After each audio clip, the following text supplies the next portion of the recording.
Happy Friday. Welcome back. Concepts in Training, diving into and wrapping up our series on physiological adaptations of speed, strength, speed, and absolute strength, with talking about that last one, absolute strength. So I'm going to wrap this one up with using the analogy I heard from Mike Boyle, right? So if you go to strength sport meets, right? So weightlifting, strongman, powerlifting, right? The real athletes are at weightlifting meets. Sorry, powerlifters, but you're not that athletic. Why? Because you can't develop a full range on that force velocity curve. Now, can you express maximal force? Yes. So when we look at that force velocity curve, and just kind of show you, and I keep making these little tiny dots everywhere to try and keep the screen awake, but we have our speed, we have our speed strength, we have our strength speed, and then at the very bottom of this force velocity curve, right, if this is force running along the x-axis, what we have is that absolute strength happens here at the very bottom, all right? So we're moving weight at a very slow velocity, right? Like if you watch a max deadlift, right? Everybody kind of remembers the video of Eddie Hall breaking the world deadlift record years ago and how slow that bar moved, right? When we look at that adaptation, right? And obviously a bar's got to move, but you're really looking at like 0.01 meters a second of movement up until like, you know, maybe like 0.5 or maybe 0.6 meters a second, right? When we're looking at developing absolute strength, we're trying to apply as much force as possible into the ground or into a bar, depending on, really, even on a bench press, your support's technically the ground because the bench is on the ground. Where you're looking at that adaptation, one of the things we have to think about is we're applying maximal force. So it's gonna be slow. It's not gonna move very fast.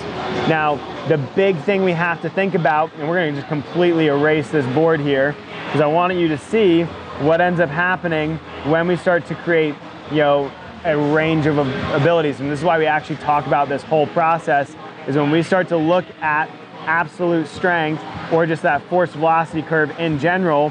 Well, if I have this force velocity curve and I'm here, right, we can kind of see that line.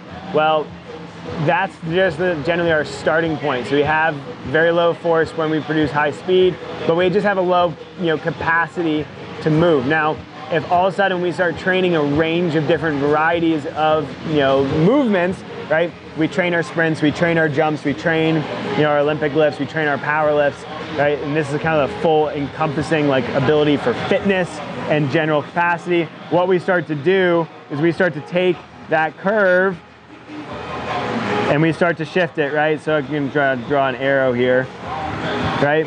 So we take that blue line here, right? We take that blue line and we shift it over, okay? So the cool thing about this is that max force, our ability to produce max force, increases our ability to produce force overall.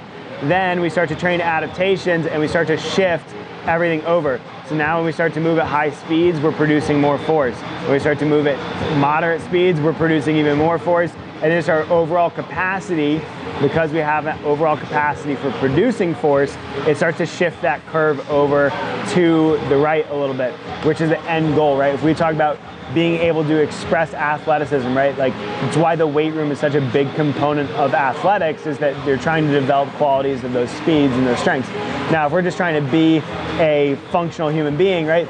This is like, CrossFit has this thing of increase, try to get that to where the glare is gone. Sorry, the sun's kind of getting me here. But if we're trying to increase work capacity, right? Broad capacity across model time and model domains, whatever the CrossFit definition is, that's what that is. It's the ability to move fast with high forces. It's the ability to move moderately fast with higher forces. The ability to move high forces kind of quickly, and then the ability to produce absolute force. That's really the whole basic concept of those different qualities. So understanding when we're looking at absolute strength and developing max strength so we can produce maximal force, well, absolute strength is going to be developed on those 75 to 100% ranges of 1 rep max, right? Those are your heavy squats, those are your heavy deadlifts, your heavy single leg squats, heavy bench presses, whatever. That's your heavy stuff, all right? We're moving maximal force, producing maximal force in order to shift that curve over so we can have a positive adaptation to where we can move faster, we can move light weights faster, we can move moderate weights fast, and then we can obviously move more heavy weight, all right? That's just the general adaptation. So when we start to look at adaptations across the spectrum, we start to look at the fact that we have, speed, speed, strength, speed, and then absolute strength. Those different qualities are going to help us develop a broad range of fitness. Or if you're an athlete, identifying the key characteristics of your sport and being able to work in that range a little bit more in different time frames to be able to help you develop a full broad capacity to be able to optimize your performance or just optimize your health and fitness. So that kind of wraps up our conclusion of the 4 different types of adaptations, right?